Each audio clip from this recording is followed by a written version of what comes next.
Société avec Nick Payne.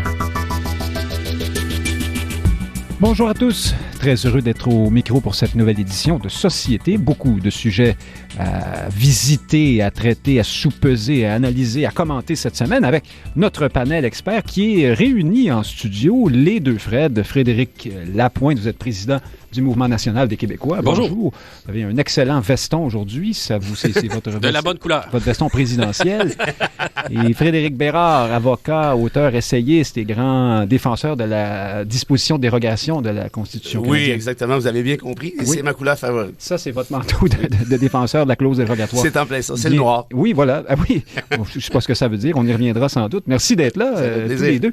Alors, on commence aujourd'hui l'émission avec quelqu'un qui s'est fait remarquer cette semaine, un peu comme le concept d'origine de Tout le monde en parle. Hein? Quand vous faites parler de vous, vous faites de l'éclat, du bruit dans les médias, on vous invite. C'est Jean-François Lisée qui a fait parler de lui cette semaine à propos du chemin Roxham. Monsieur Lisée, l'ex-chef du Parti québécois, chroniqueur notamment au journal Le Devoir, en fait une proposition à l'émission Les Mordus de politique à Radio-Canada, ou à RDI, devrais-je dire, concernant Roxham, allant à peu près comme suit. Jean-François Lisée dit « Il y a beaucoup de monde, c'est un problème qui ne se règle pas, c'est une charge très importante pour le Québec, cet afflux de migrants qui passent par Roxham. Prenons-en une proportion qui coïncide ou qui concorde avec notre proportion de la population canadienne, c'est-à-dire environ 20%, parmi lesquels privilégions les francophones, ceux qui ont de la famille au Québec, et ainsi de suite. Et les autres, redirigeons-les vers Ottawa pour qu'Ottawa se charge de les répartir à travers le Canada, pour que tout le monde fasse sa part dans ce dossier-là, puisque, évidemment, la prémisse de ce que dit M. Lisée, c'est qu'il y a une partie importante de ces migrants qui ne viennent pas spécifiquement au Québec par le chemin Roxham. Ils ont voulu venir au Canada et Roxham étant une porte d'entrée désormais connue à travers le monde. Hein, on peut presque acheter un forfait chez les voyagistes pour le chemin Roxham désormais avec passeur et tout le truc. Mais évidemment, Jean-François Lisée a dit aussi mettons-les dans des autobus vers Ottawa. Et là, évidemment, ça a rappelé à plusieurs qui sont toujours à l'affût des écarts de langage de ceux qui ne sont pas suffisamment de gauche. Ça a rappelé le gouverneur de Santis aux États-Unis et d'autres spécimens truculents comme celui-là du Trumpisme, ce qui a valu à M. Lisée beaucoup d'abord des appuis aussi, mais beaucoup de récriminations et de critiques dures sur les réseaux sociaux notamment. Il est avec nous. Bonjour Jean-François Lisée. Bonjour Nick, bonjour Fred. Bonjour Fred. Bonjour. Très content d'être avec vous aujourd'hui. C'est réciproque, je pense que je peux le dire au nom des deux Fred. Est-ce que je vous ai bien résumé et qu'avez-vous à dire d'abord là-dessus, là, le fameux mettons-les dans des autobus. Jean-François Lisée, vous vouliez faire jaser en disant ça, même si tout le monde prend l'autobus dans sa vie, hein, c'est peut-être pas la fin du monde non plus, mais qu'est-ce que vous avez à dire là-dessus? Moi, je suis toujours en mode solution, puis je suis très concret dans mes solutions. Il n'était pas question de prendre l'avion ou de TGV, il n'y a pas de TGV, et le mode de déplacement des réfugiés, c'est l'autobus. Alors, il n'y avait aucun deuxième degré dans cette façon concrète de dire les choses. Maintenant, mais il n'y avait pas un peu de mise en marché quand même. C'est plus ça frappe plus que de dire appelons Ottawa, jasons tranquillement pour demander à ce que l'afflux soit mieux redistribué à travers le Canada, par exemple. Bon, alors c'est ça la difficulté. La difficulté, c'est que si Ottawa s'en occupait vraiment, on n'aurait aucune conversation à avoir. Okay? Ottawa a pris la décision depuis 5 ans de ne pas suspendre l'accord avec les États-Unis, ce qui aurait permis de rediriger tous les demandeurs d'asile vers le poste frontière de la Colle. À la Colle, les douaniers auraient pris la décision d'accorder ou non l'asile. On sait parce que ce qu'on a eu depuis en termes de bilan, c'est que la moitié des demandeurs d'asile sont acceptés, la moitié sont refusés. Donc, on peut penser que si le Canada avait fait ça ou le ferait à n'importe quel moment, ça réduirait de moitié le flux. Alors, il refuse de le faire. Et puisqu'on vient d'apprendre qu'il n'y aura pas d'entente avec Biden quand il viendra au mois de mars et que le ministre Fraser nous a même dit que ça prendrait une législation aux États-Unis avant de changer quoi que ce soit, ça va prendre 2 ans parce que les républicains au Congrès ne votent jamais rien sur l'immigration. Alors, donc, ça veut dire qu'on est pris avec le statu quo. L'an dernier, le gouvernement québécois a demandé au gouvernement fédéral, pouvez-vous, puisque de toute façon, après 6 mois, 1 an et demi, il y en a un grand nombre qui vont en Ontario, puis de toute façon, nous, on est surchargés, pourriez-vous simplement en amener en Ontario? Alors, ils l'ont fait en autobus. Alors, le gouvernement fédéral a loué des autobus, puis a amené en Ontario 10% des demandeurs d'asile. Et il le fait très mal, c'est-à-dire qu'il ne les fait pas au point d'entrée, il se présente dans des lieux où les demandeurs d'asile sont présents, puis il leur dit, vous venez en Ontario. Alors, c'est vraiment... Je comprends pas pourquoi personne n'a dénoncé ça avant, mais en tout cas, le principe de répartir équitablement sur le pays est acquis par Ottawa. Maintenant, jusqu'à quel point le feront-ils? Alors, c'est sûr que le Québec demande qu'il fasse davantage. Alors, ma proposition, c'est de dire, donnons un ultimatum à Ottawa. Disons, écoutez, faites en sorte qu'au point d'entrée, il y en ait 80% que vous ameniez ailleurs dans le pays, parce que nous, on ne peut plus en prendre. On ne peut plus. À Montréal, ce n'est plus possible. Il n'y a plus de logement. Et s'ils le font, très bien. S'ils ne le font pas, c'est ça le problème. Là, on discute seulement de comment faire en sorte qu'Ottawa fasse ce qu'il ne veut pas faire. Alors moi, je dis, s'ils ne veulent pas le faire, après qu'on leur a demandé, gentiment... Alors là, c'est là que le DeSantis arrive. Là, on les envoie, on les met dans l'autobus. Ils débarquent à Ottawa sans invitation, finalement. C'est-à-dire que moi, vous pouvez parler de DeSantis toute la journée si vous voulez. Non, mais Jean-François Lisée, vous comprenez que je fais exprès là parce que je sais que c'est ça qui a beaucoup choqué une certaine. Je comprends que vous faites exprès. Si DeSantis aime Céline Dion, je ne vais pas arrêter d'écouter Céline Dion, ok? Puis on peut parler du problème de la répartition aux États-Unis des demandeurs d'asile, ce qui est un vrai problème que les démocrates dénoncent sur la frontière sud, mais je ne veux pas parler trop longtemps parce que j'ai hâte d'entendre les deux Fred. Alors, juste terminer là-dessus. Donc, le problème qui est posé au Québec en ce moment, c'est comment forcer Ottawa à faire ce qu'il devrait faire sans même qu'on lui demande. Alors, je dis, moi, la façon que j'ai imaginée, puis je suis très intéressé à entendre d'autres propositions, mais la seule façon que je vois, c'est de dire, écoutez, on vous donne un ultimatum, faites-le. Si vous ne le faites pas, nous le ferons pour vous et nous allons indiquer à tous les passeurs vont savoir ça en 24 heures. Là. Au moment où vous arrivez à Roxham, les fédéraux vous envoient par autobus à Montréal. Ils prennent tous l'autobus tout le temps, OK?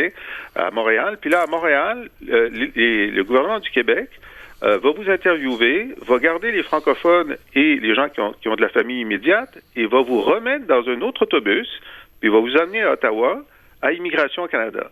Et puis, on est certain que à ce moment-là, les Ontariens vont s'en occuper très bien parce que c'est le lieu dans le monde qui reçoit le plus d'immigrants. Puis en plus, ils aimeraient en avoir 500 000 au Canada anglais par année. Ils en veulent beaucoup, on le sait. Bon, je passe, si vous me permettez, avec votre permission, je passe la parole au Fred. Vous n'avez pas encore lequel. Tiens, je vais choisir celui qui serait du genre à trouver que vous avez choisi des mots crus, des mots durs. Je parle bien sûr de Frédéric Bérard. Et au-delà de ça...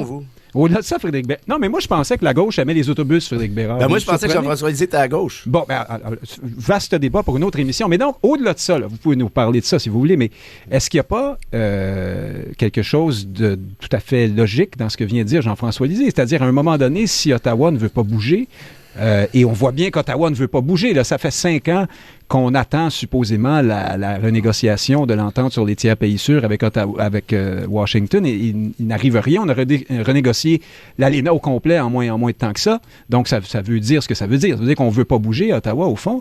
Est-ce qu'il n'y a pas quelque chose de logique dans le fait de dire, on va prendre l'initiative et nous-mêmes commencer une meilleure répartition de ce flux de migrants, finalement?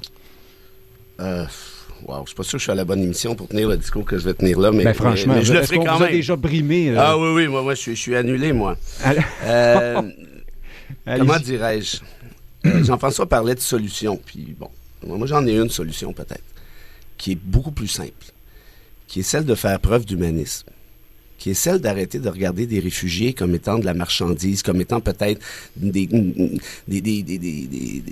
comment je dirais... Alors, vous allez dire du bétail, là. Non, je dirais pas jusque-là quand même. Là. Les images sont déjà assez fortes, merci, mais des gens qui viennent profiter du système ou des gens qui, essentiellement, ne seraient pas des actifs, au final, de la société québécoise, des gens qui vont occuper d'autres logements, des gens qui vont peut-être venir sur l'assistance sociale, des gens qui n'apprendront pas le français, des gens qui, on connaît le discours. Et ce discours-là... Très brièvement, je voudrais que tu parles avec moi, pas avec des gens qui disent ce que tu dis que je ne dis pas. Premièrement... Mais laissons finir. Oui, voilà. Moi aussi, j'ai des... Le concept de l'émission, c'est ça. Je vais finir. Le concept, c'est laissons finir. Alors, et là, évidemment... Pas vraiment. Pas vraiment. Non, je me souviens pas vraiment que d'autres fois que vous m'avez laissé finir, mais en tout cas, peu importe. Cette fois-ci, oui. Cette fois-ci, on va le faire. Non, mais et là, Jean-François, je ne m'adresse pas précisément à toi, si le chapeau de fait, tu le mets, mais je parle de manière générale. Le discours qui voit les réfugiés comme étant des êtres qui viennent profiter. C'est toujours du négatif. On est toujours sur la défensive. Il n'y a rien de positif quand on parle de réfugiés ou à peu près. Or, ce discours-là, il existe. On a parlé de DeSantis, mais il existe à peu près partout en Europe où il y a un mouvement de populisme qui frôle l'extrême droite ou qui est d'extrême droite, par exemple, comme la Hongrie. Et là, après ça, on se dit, voyez, c'est la faute des immigrants. Moi, je vous dis, c'est plutôt la faute de discours haineux, de discours xénophobes, ou pour pas dire parfois de discours racistes, qui finissent par s'implanter, puis après ça, on retourne ça contre les immigrants. J'aimerais qu'on revienne... Une chance que vous avez dit que vous ne parlez pas à Jean-François Lisée, parce que j'espère qu'on n'a pas entendu du racisme. Non, j'ai pas traité Jean-François de racisme. Mais attends, juste pour terminer, juste pour être certain qu'on se comprenne bien. Ce que j'essaie de dire avec ça, je pense que c'est là que c'est important de bien s'entendre. Est-ce qu'on est capable de réaliser que dans le mot « réfugié », on entend quelqu'un qui se réfugie? Est-ce qu'il y a des gens qui profitent peut-être ici et là? Bien évidemment. Mais de manière générale, si vous êtes un réfugié un jour et vous avez des chances, et j'ai des chances de l'être, vous savez quoi? Parce que d'ici 2050, avec le réchauffement climatique, il y en aura 220 millions de réfugiés à travers la planète, puis ça pourrait très bien être nous. Donc, une fois qu'on a dit ça, est-ce qu'on peut réamener, s'il vous plaît, les concepts d'humanisme, d'ouverture, de dire... OK, t'es pas nécessairement un profiteur, mais un là, passeur. Mais là, vous répétez, vu que le temps passe, mais vous n'avez pas répondu à ma question. Laquelle C'est-à-dire, est-ce que vous reconnaissez que c'est une charge, pas les individus moi, je pensais avoir répondu à ça. Parce qu'il y aura peut-être le prochain Jean-François nous dit, là-dedans. à Montréal, on n'a plus de place dans les logements. Mais il n'y en a pas bien plus à Toronto non plus, à ce que je sache. Donc, tout ça pour dire quoi? Pour dire que si on fait preuve justement de cette espèce d'humanisme-là, peut-être qu'on peut arrêter avec les considérations purement logistiques, matérielles qui sont, à mon sens, montées en épingle. Selon vous, l'idée même de dire là, il y en a trop ça se peut. Et par conséquent, il faut essayer de trouver une solution. Là, tout le monde arrive avec ses chiffres. Le PQ, c'est 35 000. La CAQ, c'était 50 000. Je viens de poser la question. Mais il n'y a personne qui sait pourquoi, parce que c'est politique. Sujet, Fred. Pourquoi tu parles d'un autre sujet? C'est Dick qui m'a amené là, moi. Il y en a 40 000 cette année. Il y en aura peut-être 50 000 l'an prochain, peut-être 60 000 l'année suivante. En ce moment, là, parce qu'ils sont 99% chez nous, cette dame, Aïcha, qui est venue de Chili jusqu'à Montréal, enceinte de 8 mois, on lui a dit, écoutez, on vous donne votre chèque d'assurance sociale, trouvez un logement. Ben, voyons donc. Je veux dire, c'est pas de l'humanisme, ça, de faire en sorte que, dans une crise du logement, on en prenne 40 000. Il y en a partout des crises du logement. Il y en a partout, Jean-François. Oui, c'est pas à Montréal, la crise du logement. Mais on comprend que... Oui, mais pourquoi est-ce que on concentrerait... Puis je veux savoir, c'est quoi le chiffre à partir duquel tu penses que ce n'est plus humain de les accueillir alors qu'on n'a pas les infrastructures? Est-ce que c'est 60? Est-ce que c'est 80? Est-ce que c'est 100 000? Bon, mais là, permettez-moi d'animer mon émission. Frédéric Bérard, vous dites, il n'y en aura jamais trop. De toute façon, on ne devrait même pas se poser ce genre de questions. Trop, Nick. Ce que j'essaie de dire, c'est que ce qu'on peut faire passer au premier rang des considérations d'ordre humaniste. On vous a bien entendu. Mais je réponds toujours à la même chose parce que c'est ça la réponse. Il n'y a pas de solution. Mais il y a Frédéric Lapointe qui existe aussi, comme le disait Jacques Parizeau à une autre époque. Frédéric Lapointe... On se souvient de ça. Oui, vous, là, est-ce que vous trouvez que trop ça se peut? Est-ce qu'on a le droit de soulever des questions qui touchent à des problèmes de vraiment très terre-à-terre, là, des questions de quantité, des questions mathématiques quand il s'agit d'immigration? Et encore plus, pour vous dire une chose que je n'ai pas dite à Frédéric Bérard, c'est que ces gens-là qui passent à Roxham court-circuitent d'autres personnes qui ont fait la démarche en bonne et due forme pour venir s'installer ça, c'est pas vrai, au Québec. Ah non? Bon, on en reparlera. Alors, dites-moi, Frédéric Lapointe, vous. Il y a plusieurs choses. Je pense que on doit, c'est dans notre intérêt national que d'être capable de fixer nos limites, comme dans la vie individuelle de tout un chacun. Il est sain d'être capable de fixer nos limites. Et donc, d'en discuter, et d'en discuter autant que possible sereinement. Là, vous parlez du Québec, là. Oui, du Québec et du Canada. Mais ça, le Canada, à la limite, moi, c'est moins mon problème. Là. C'est 20% mon problème, mais ils pourront gérer leurs affaires comme ils l'entendent. Nous, on doit être capable de gérer les nôtres. Et pour pouvoir les gérer, il faut être capable d'en discuter et de discuter des limites autant que possible, le faire sereinement. Je constate pas beaucoup de sérénité en ce moment. Je n'ai pas de problème à ce que les gens soient généreux et à ce qu'ils fassent des appels à plus d'humanité ou à ce qu'on fixe des cibles d'accueil plus grandes. Je vous dirais, moi-même, au cours de la dernière année, j'ai sillonné les rues de Montréal avec un camion à trouver des meubles, puis à fournir des meubles à des réfugiés qui arrivaient du chemin Roxham. Des fins de semaine passées à faire ça. En 2016, j'accueillais chez moi... Ameublement à la pointe, ma foi. Chez moi, en 2016, j'accueillais des réfugiés syriens, là, parmi les 25 000. Ça t'honore. Mais ceci n'empêche pas... Mais justement, parlons de Roxham. Là. Mais ceci n'empêche pas qu'on puisse discuter après ça à la fois des limites aux réfugiés et à la fois de la géopolitique de l'affaire. Parce que on peut pas penser que dans les rapports entre le Québec et le Canada, il n'y a pas des arrière-pensées, il n'y a pas des... Et je vous dirais que si c'était... Si c'était le Manitoba, je pense que le gouvernement fédéral se serait démené pour régler le problème à un autre rythme. Ça, c'est la première chose. La deuxième chose, il faut savoir que le gouvernement fédéral, puis je prends l'exemple de mes Syriens haïtiens, parce que je l'ai senti de proche, qui étaient chez moi pendant 3 semaines.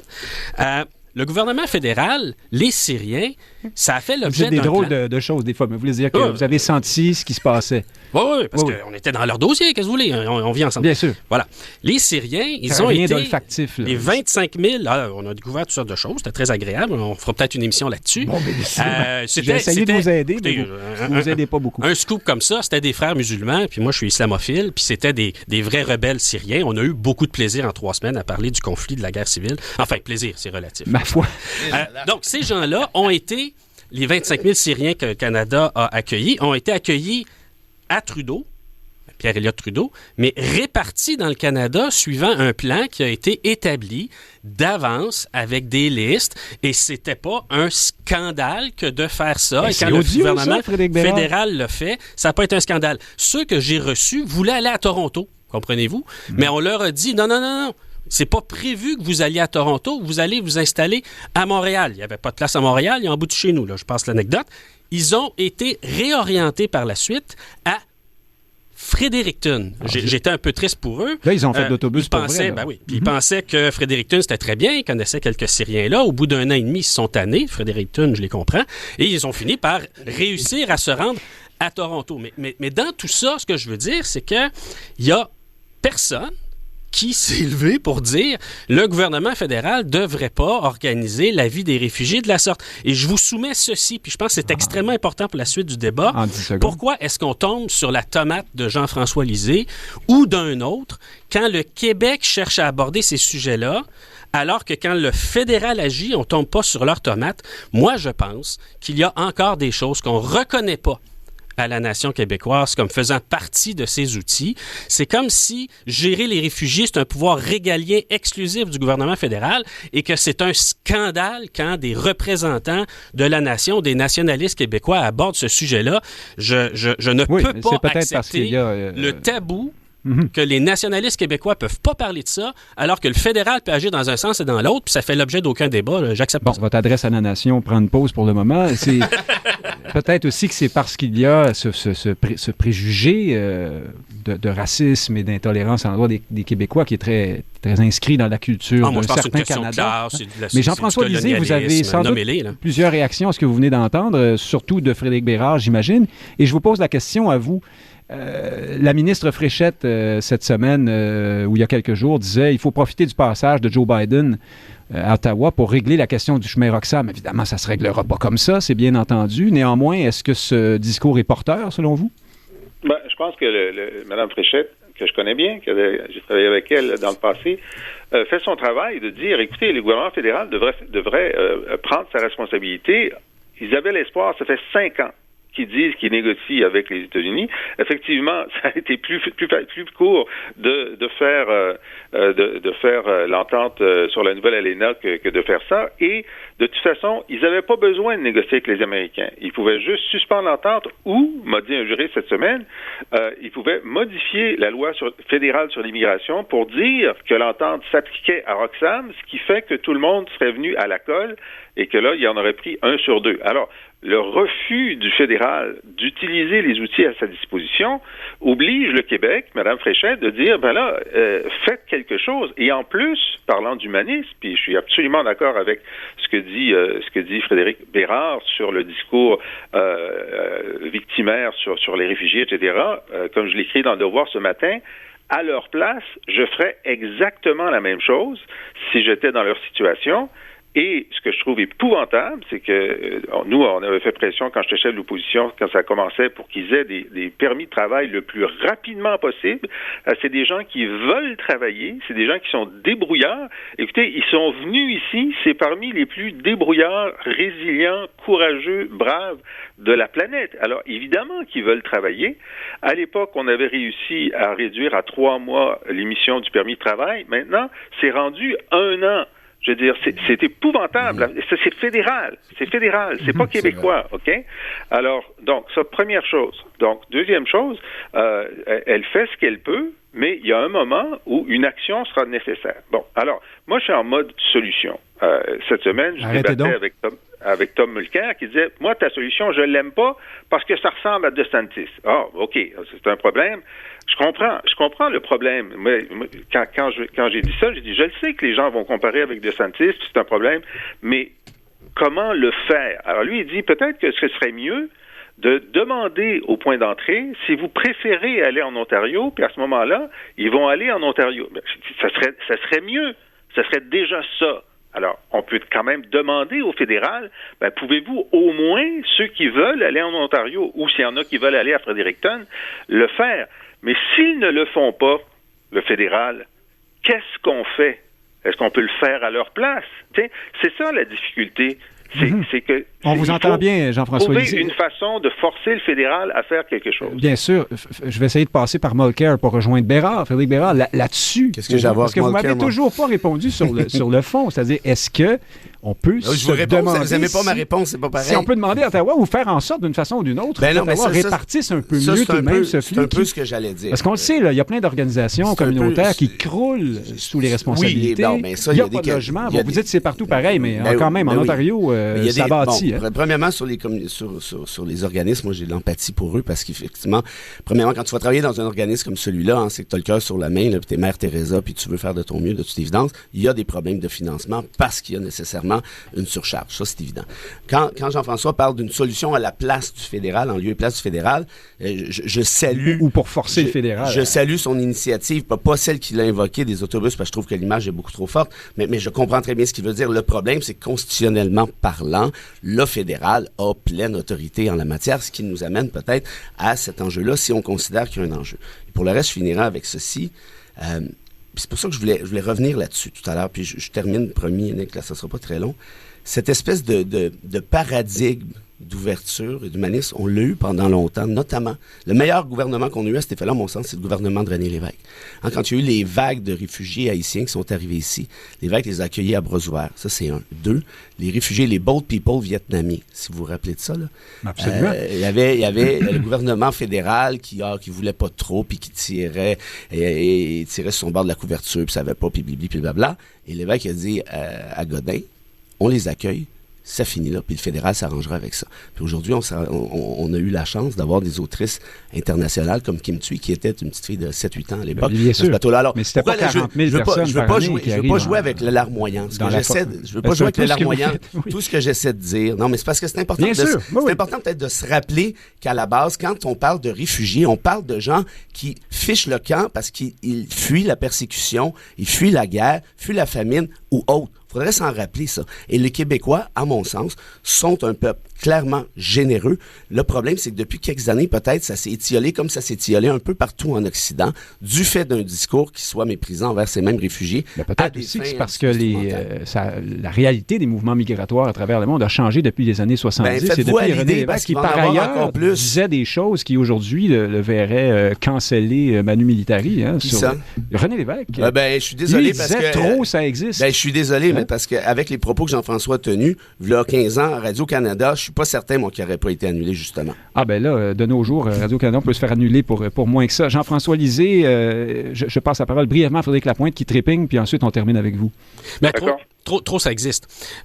En ce moment, la question des réfugiés est une question parmi plusieurs. En ce moment, au Québec, la population augmente rapidement. Il y a des bienfaits à ça. On dilue notre dette, on comble nos emplois, on crée d'autres pénuries. Il y a des ajustements à faire, on a des problèmes de logement, tout ça, mais il y a des bons côtés à l'affaire. Mais on ne peut pas ignorer non plus le fait que ça entraîne une transformation rapide de notre société. Il y a plus de gens cette année qui arrivent au Québec qu'il n'y a de naissance. Donc, il y a tout un aménagement de ce que est la nation également. Il y a de l'intégration à faire. Il y a des discours qu'il faut tenir. Et parmi les discours qui se tiennent, oui, il y a des gens qui questionnent le volume de l'immigration, le volume des réfugiés, mais il y a aussi dans le paysage des discours anti-québécois qui se tiennent en Ontario, qui se tiennent au Québec, et dans un contexte où on ne contrôle pas nos frontières, où nous ne sommes pas responsables de l'accueil de tous ces gens, et où il y a des discours anti-québécois qui se tiennent, où il y a des pressions politiques, de la géopolitique qui se joue, on peut pas dire simplement aux Québécois, occupez-vous pas de ça, c'est pas de vos affaires, puis il va y avoir des changements climatiques. Non, il faut s'occuper de nos affaires, il faut être stratégique, il faut doser les choses, on a un intérêt national à préserver, puis on a eu l'ambition au cours des derniers siècles de contrôler notre destin, pas d'être victime des événements. Donc, parfois, il faut poser des gestes qui peuvent être dérangeants, mais il faut reprendre le contrôle. Là, on ouvre tranquillement la porte vers un débat qui pourrait prendre 1 ou 2 émissions sur l'immigration, la perception qu'on en a, la façon de gérer tout ça. Jean-François Lisée, avant de vous laisser aller, voulez-vous ajouter quelque chose sur Oxfam? Oui, je vais simplement dire, puis je suis content que Frédéric Bérard ait parlé de René Lévesque,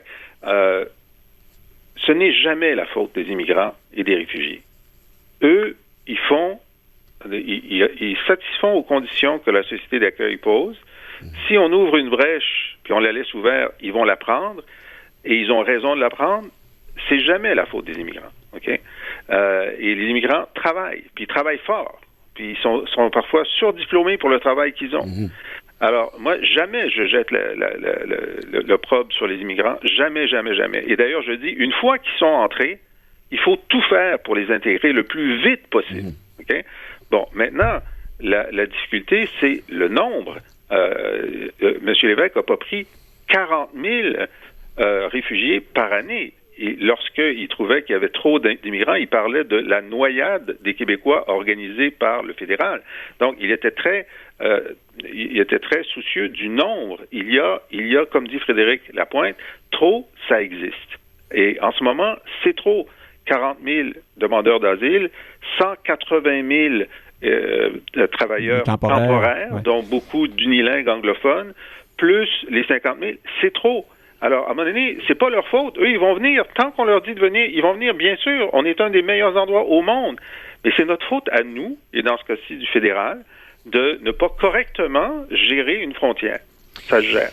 Je voulais vous demander, Jean-François Lisée, en terminant, avez-vous des nouvelles de cette prof dont vous parliez la semaine précédente dans Le Devoir qui enseignait le cours ECR et qui expliquait à ses élèves que le Québec est l'endroit le moins accueillant et le plus raciste au Canada? Oui, moi, je suis fasciné par le fait qu'on n'ait pas plus entendu parler que ça de cette histoire-là. C'est-à-dire que ça pose des questions au-delà de ce qu'on peut penser du cours ECR et des préjugés qui circulent sur le Québec. Ça pose la question de la qualité de l'enseignement aussi.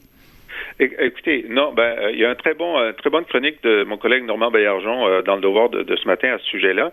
Mais ensuite, j'ai vérifié quel était le matériel pédagogique que les profs comme elle ont à leur disposition pour donner ce cours. Et j'ai communiqué avec quelqu'un que je connais qui donne le cours et qui dit « Nous n'en avons pas.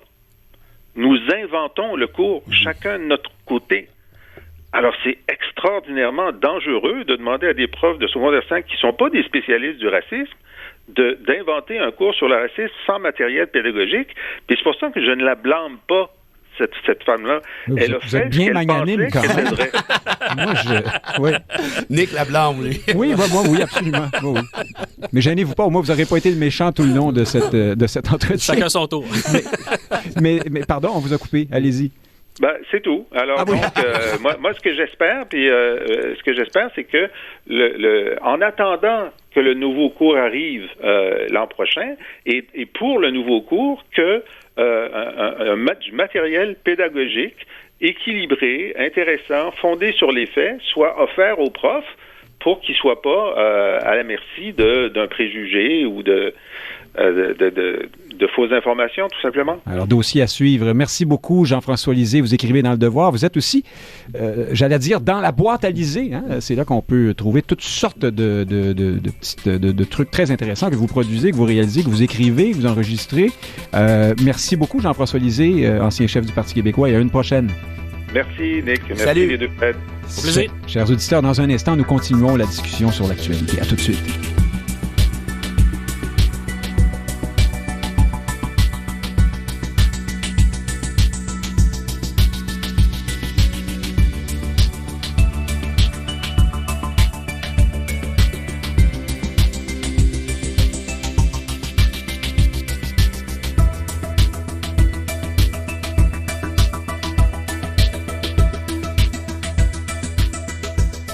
Alors voilà, nous continuons notre revue de l'actualité politique. On parlait hors micro du fait que nous venons de parler pendant une demi-heure d'un sujet, ce qui a permis notamment à Frédéric Bérard d'abord de faire les remontrances qu'il voulait faire à Jean-François Lisée sur la forme, mais ensuite qu'on discute aussi du fond. Et si vous avez juste 10 minutes, vous restez parfois dans les remontrances ou juste dans la forme et les gens se parlent moins.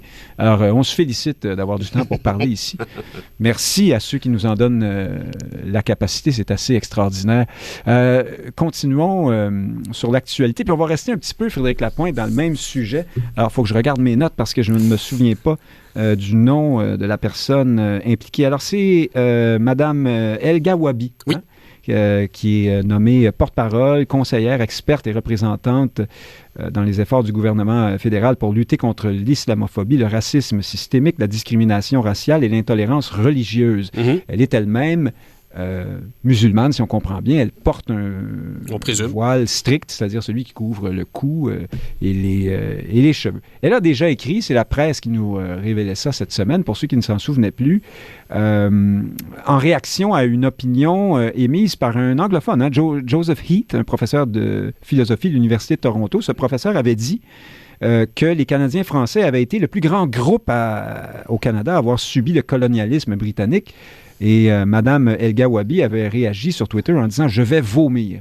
Et puis, elle a également commis ce texte dans un média anglophone où elle expliquait que les Québécois qui appuyaient la loi 21, les Québécois, majoritairement, disait-elle, étaient habités d'un sentiment anti-musulman. Ce qui fait que tout le monde... il y a eu une sorte de tollé cette semaine. Comment se fait-il, d'après vous, que Justin Trudeau, qui nomme cette personne en principe pour...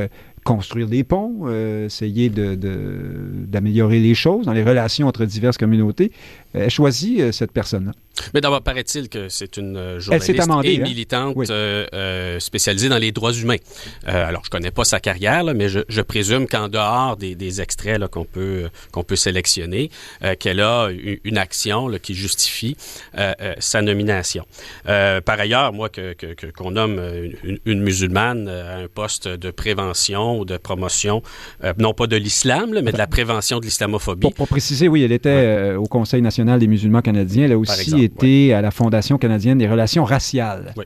On fait beaucoup le lien ici entre race et religion, oui. Ce qui est le propre d'un c'est un positionnement que... école qu'on appelle le wokisme, pour réveiller Frédéric Bérard. C'est un positionnement que se sont donnés les courants de défense des musulmans, puis et d'autres minorités. Et d'autres minorités. discuter. Moi, ça me scie toujours, ce rapport entre la race. Quand on dit que des Grecs du Liban sont des minorités visibles, je sursaute toujours un peu, mais ça, ils font leur choix, là, puis c'est correct. Mais dans le cas qui nous occupe, ce que je veux pointer du doigt pour nos auditeurs, c'est pas en soi le fait qu'on ait une autre personne qui est peut-être au Canada depuis 14 générations, ou 2 ou une, je le sais pas. Ça fait pas tellement de différence finalement, parce que qu'ils aient des attitudes un peu primaires, superficielles, négatives à notre endroit, ça fait quelques siècles, hein, on est un peu habitué de ça. On peut le déplorer, là.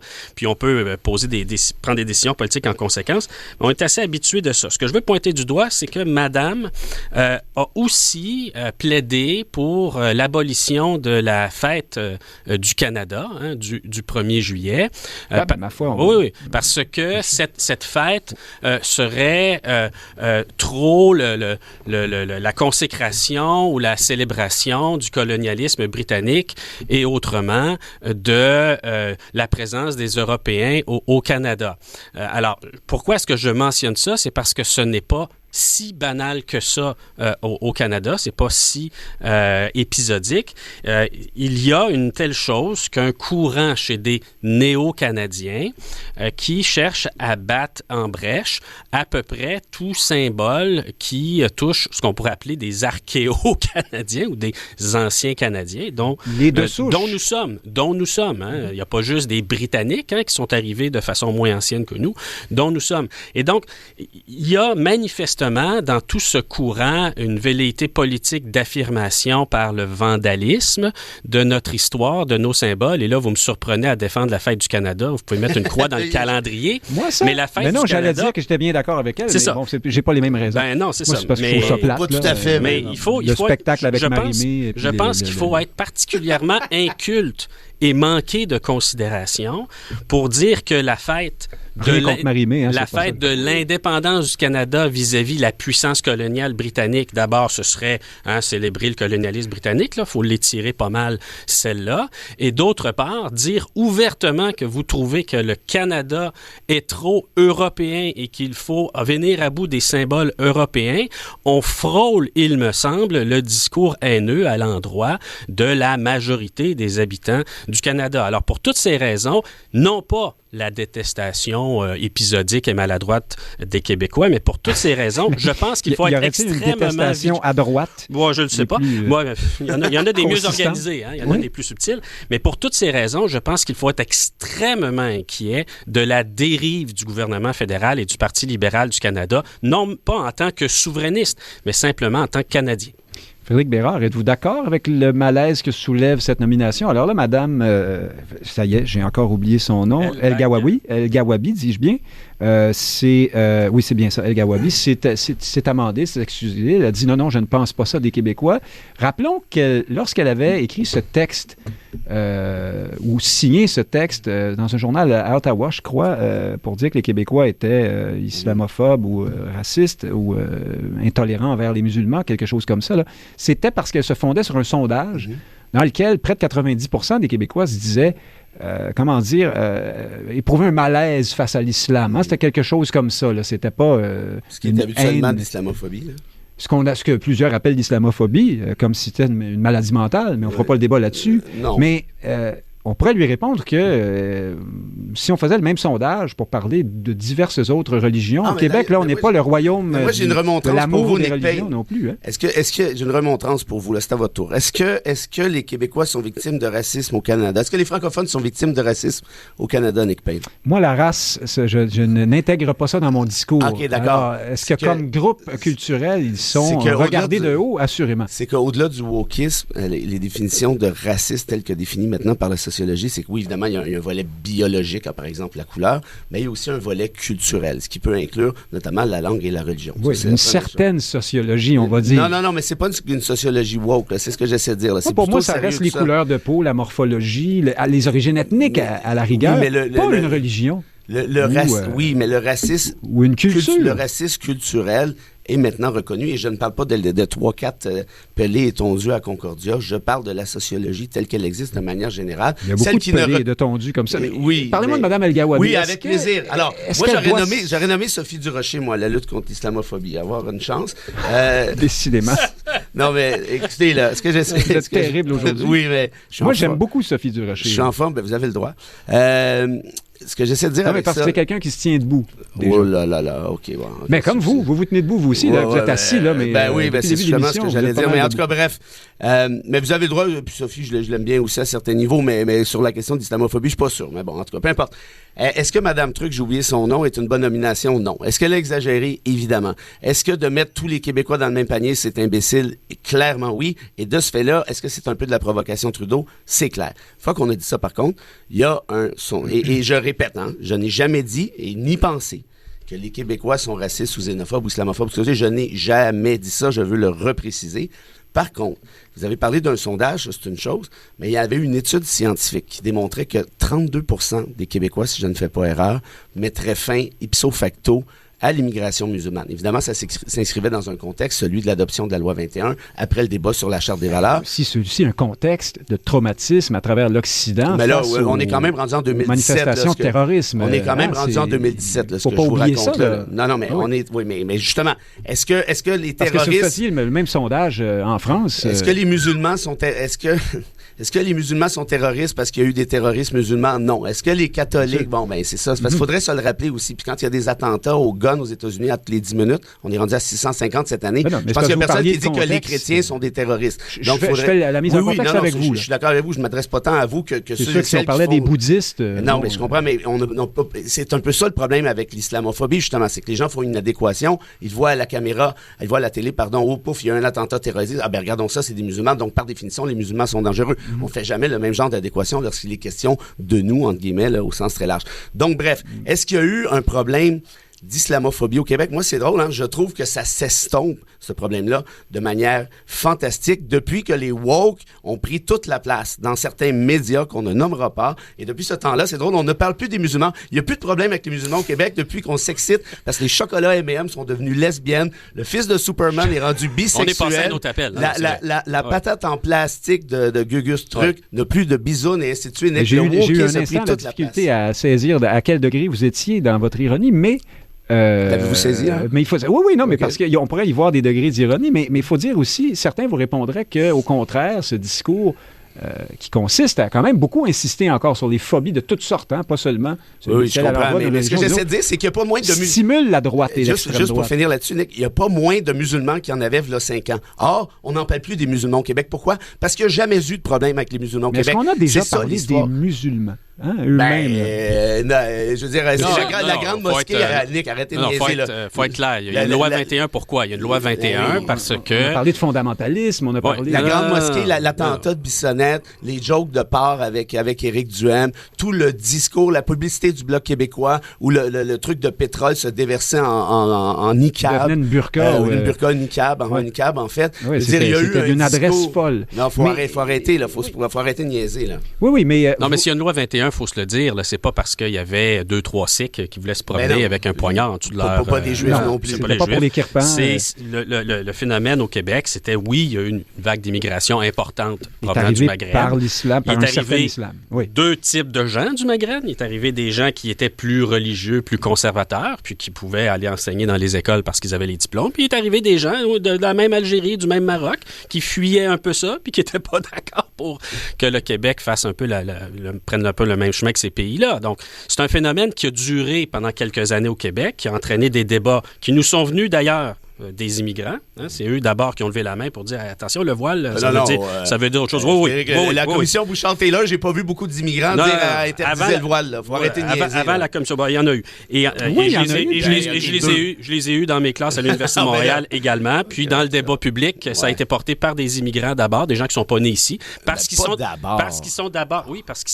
d'accord avec la majorité. On a tendance à les invisibiliser en tant que minorité. Puis en tant que j'ai vu nulle part. Moi, je me souviens, je ne sais pas qui est Jamila Benhabib, en fait. Effectivement, j'ai aucune espèce d'idée. Donc, Jamila Benhabib, c'est une minorité visible. Ce serait une minorité visible. Non, mais là, c'est une immigrante. Vous êtes en train donc, de je veux dire, c'est que on est surtout en train ce de débat-là n'est pas un débat. Quand c'est arrivé, ça n'a pas d'abord été un débat de majorité contre minorité. Oui, ça a été un débat sur le voile, sur sa signification. Et c'est vrai que s'il y a une loi 21, c'est en raison de la présence du voile dans les écoles. Donc, pour compléter là-dessus, c'est important. Hérouville, à ce que je sache, là, c'est pas une ville de musulmans au Québec. Hein. C'est une ville de Québécois francophones, bien blancs et plutôt catho. Et ce sont eux qui ont parti ce débat-là parfaitement farfelu avec André Drouin, l'espèce de conseiller fêlé qui disait qu'il y avait la dilapidation de la femme à Laval, puis des trucs de genre. On l'invitait à tout le monde en parle. Et puis Baston s'est ramassé avec la commission. Là, vous avez dit la dilapidation. C'est pas moi qui l'a dit, c'est André Drouin. C'était ça la boutade. La lapidation. Non, lui, il a dit la dilapidation. C'est justement ça le gag. Pardon. Là, il faut que j'explique toutes mes blagues aujourd'hui. Ça marche pas, votre affaire. Mais oui, mais on dévie. Bon, Frédéric Bérard, on espère qu'on va se comprendre qu'en Occident, les problèmes, la problématique de la perception de l'islam n'est pas arrivée à travers Hérouville. Hein? Non. C'est même à travers le monde. Là. Non, mais vous avez Trump qui avait fait adopter aussi un Muslim ban, hein, qui voulait même d'ailleurs ficher les musulmans aux États-Unis. Vous vous rappellerez de ça. Le mouvement anti-islam a été fort un peu partout en Occident, on s'entend bien. Et le Québec a embarqué dans l'autobus, malgré lui, ou peu importe de par sa faute. Mais je vous soumets que, c'est pas qu'il n'y a pas d'islamophobie au Québec, là, mais je vous soumets que sans la caution et sans la question de l'égalité homme-femme, parce que les accommodements raisonnables, le débat sur les accommodements raisonnables au Québec n'a pas commencé avec Hérouville. Hein, il a commencé avec des gens qui ne voulaient pas recevoir le YMCA, des gens qui ne voulaient pas recevoir leur permis de conduire. C'était pas ça. Oui, exact. Donc, le débat a d'abord pris sur l'égalité homme-femme. Mais ça, je peux préciser tout de suite. Selon la Commission des droits de la personne, on connaît bien le Big Boss. Regardez les études à chaque année. Il y a entre 4 et 6 demandes d'enquête sur une question d'accommodement religieux au Québec.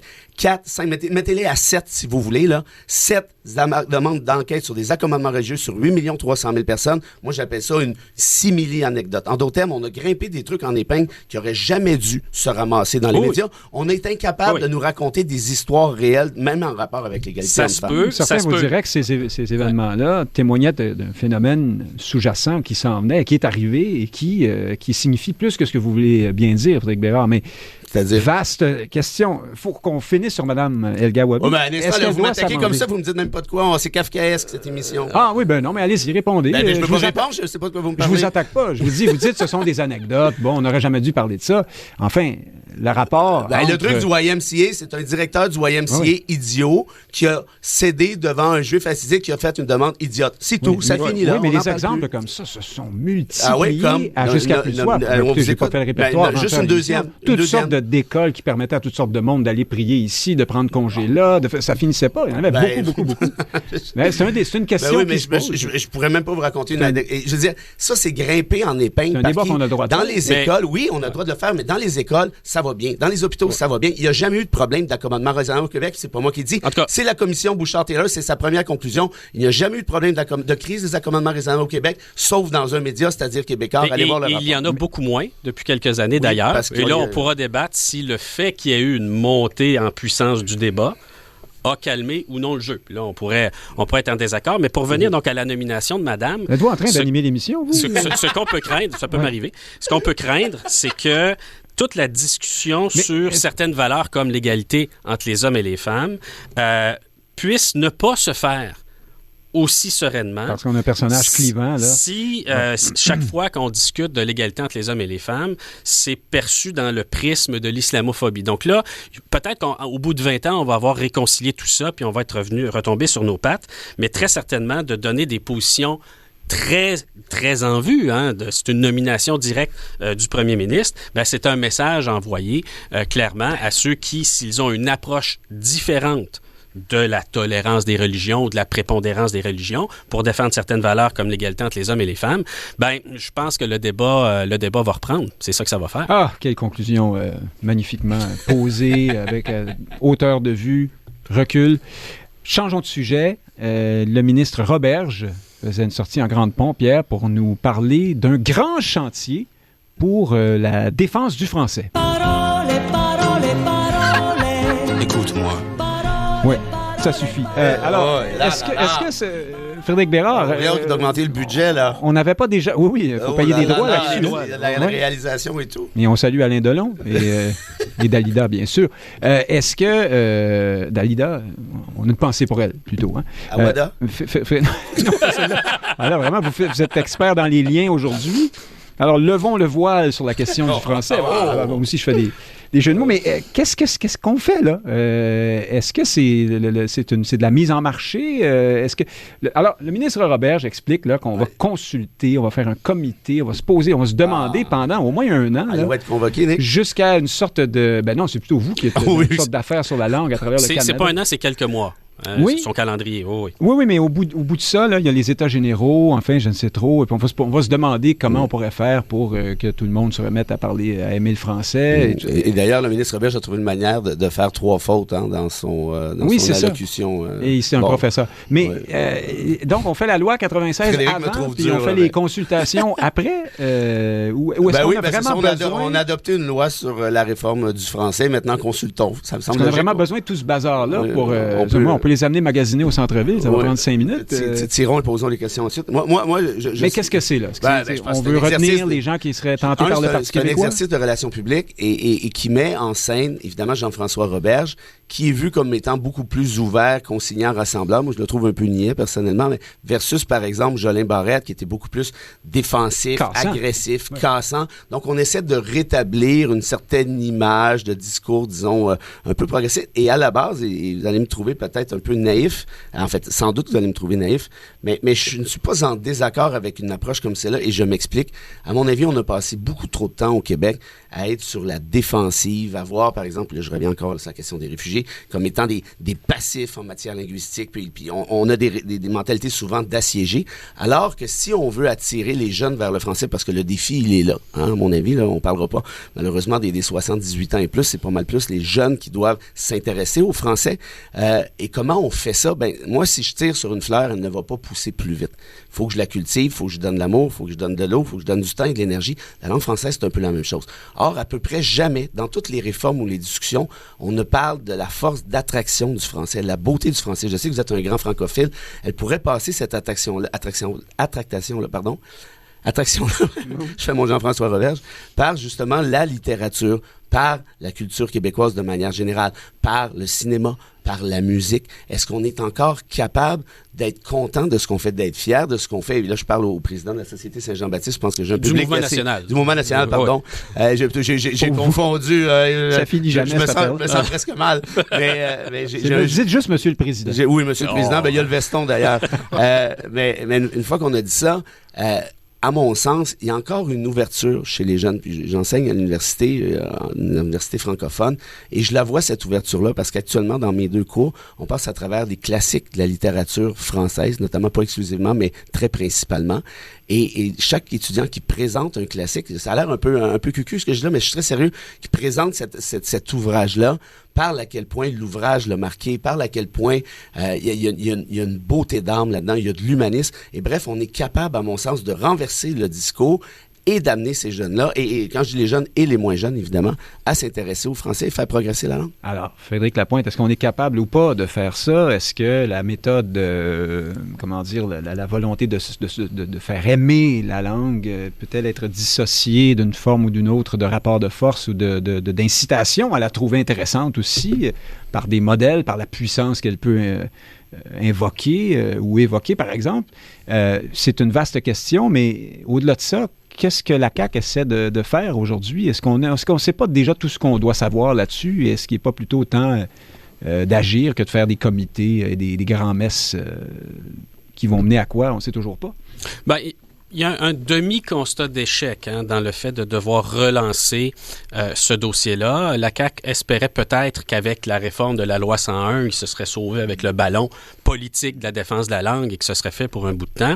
Ça a un peu terminé pas en queue de poisson, là, mais disons en demi-succès pour voir le verre à moitié plein. Et donc, il relance le sujet, ce qui, moi, comme président du Mouvement national des Québécois, j'en suis très heureux. Hein? Ils vont nous donner de l'espace dans dans l'agenda politique, dans l'agenda contraire, médiatique. c'est difficile. Hein, on va s'en servir. Vous allez comprenez manger bien? des sandwichs pas de Voilà. croûte dans des colloques et des tables rondes. On va faire plus des- que ça.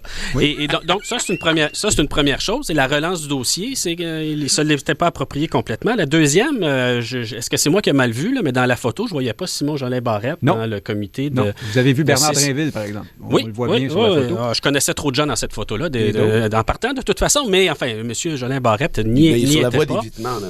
Ben, en tout cas, il y a une Qui rejoint ce signification que vient de dire politique. Frédéric Bérard. ouais. Tu sais, il y a une signification politique à ça. Je ne sais pas si les journalistes vont la déterrer, là, mais il y a quelque chose là qui tient peut-être à la forme, comme l'expliquait Frédéric Bérard. Mais fondamentalement, sur la question de la promotion du français et de l'attitude des générations montantes vis-à-vis du français, je pense qu'on a une quadrature du cercle à résoudre. C'est la suivante. On C'est pas doit... supposé être facile à faire. C'est ça. pas supposé être facile à faire. Ça ne l'est pas et ça se pose très personnellement à moi dans De mon parler rôle. en toute par connaissance ailleurs. de cause. Voilà. C'est que d'une part, il faut être vigilant. Il faut pointer du doigt les zones de faiblesse, là où on pense qu'un travail a à être fait. Hein. On l'a fait sur le cas du cégep, de l'application de la loi 101 au cégep. D'autres sont aussi très pessimistes en parlant de l'évolution de l'UQAM vis-à-vis Concordia dans la région de Montréal. Et donc, il faut être des lanceurs d'alerte au sujet de la langue pour attirer l'attention du public et l'attention du législateur, mais on ne peut pas non plus, puis c'est là où il y a quelque chose à résoudre, dire à tout le monde on est en train de crever et espérer qu'ils vont adhérer à notre culture, aimer notre langue, produire des spectacles en français, produire du contenu sur le web en français, alors qu'on est en train de leur dire que nos actions en bourse sont en train de s'effondrer. On ne peut pas non plus créer un sentiment de panique tel qu'on va perdre la bataille simplement parce qu'on n'a plus le moral de l'amener. Donc, il faut aussi dire quels sont nos succès, aussi dire que historiquement, on a eu la force de durer, qu'aujourd'hui, au Québec, des gens s'installent, ne connaissent pas le français, mais comprennent instantanément qu'ils doivent l'apprendre. Après ça, ils vont peut-être, dans leur McDo, travailler en anglais parce que tout le monde le font dans la situation. Puis, il faut changer ça. Hein. La loi 101 a été changée pour ça. Mais il faut aussi montrer le bon côté, montrer nos victoires, afficher un certain optimisme, avoir une attitude de conquérant, ce qui signifie pas pour autant ne pas pointer du doigt les endroits où ça va mal, lancer des alertes. Donc là, il y a quelque chose de bien subtil parce qu'à la fin, c'est une question d'adhésion. On peut avoir des institutions qui fonctionnent en français, puis les gens vont apprendre le latin parce qu'ils veulent travailler en latin à la ville de Montréal, mais quand on va arriver que le français devient le latin au Québec, on va être très fragile. Là. Donc, c'est pas ça qu'il faut. Donc, il faut que les gens comprennent qu'on est là pour la durée et qu'ils vont aimer le français parce que le français est incontournable. Donc, il faut déployer aussi de la force, pas juste afficher de la faiblesse. Frédéric Bérard, c'était l'annonce des grands chantiers cette semaine. Il faut dire que la CAQ se réunissait là, et on a entendu toutes sortes de propositions, dont certaines qui vous ont peut-être plu comme environnementaliste. Donc, M. Legault nous annonce qu'il envisage la possibilité de priver les entreprises qui bénéficient des taux préférentiels d'Hydro-Québec, les entreprises qui n'auraient pas un bon bilan environnemental, finalement, de moduler le tarif en fonction de ça. Il a été même clair, là, il a dit que ça va être difficile pour ces entreprises-là de bénéficier du fameux tarif L, oui. Donc, le pas cher. Là. Qu'est-ce que vous en pensez? C'était trop peu trop tard ou c'est un pas dans la bonne direction? Moi, malheureusement, je ne crois plus, François Legault. Il y a Horn aussi, hein? On durcit les... Ça doit, oui. Oui, on fait monter la pression sur Horn. On demande de déplacer des maisons, de faire en moins de 5 ans la réduction demandée. Non, ça n'a pas l'air de vous brancher. Moi, François Legault avait promis en 2019 l'électrification du Québec pour 2030. On en est où là-dessus? Est-ce que j'ai manqué quelque chose? Je dirais, 20 secondes. Oui, je dirais simplement ceci. Moi, je ne les crois plus. Que François Legault arrête de dire qu'il veut faire de l'environnement de sa priorité, qu'il le fasse, et puis qu'après ça, on verra. Voilà. Donc, que les gestes parlent, dites-vous. Alors, franchement... Puis ce que je dis là, ça s'applique à Guilbeault, à Ottawa aussi. Bon, oui, il faut le dire. C'est vrai que je sais que vous n'êtes pas un grand admirateur de l'œuvre de M. Guilbeault non plus. Chers auditeurs, Nick Payne qui dit merci aux deux Frédéric Bérard et Lapointe. Merci d'avoir été avec nous cette semaine. À samedi prochain, j'espère bien. Salut! Et chers auditeurs, merci surtout à vous tous d'être si nombreux à l'écoute. C'est très apprécié. À la semaine prochaine.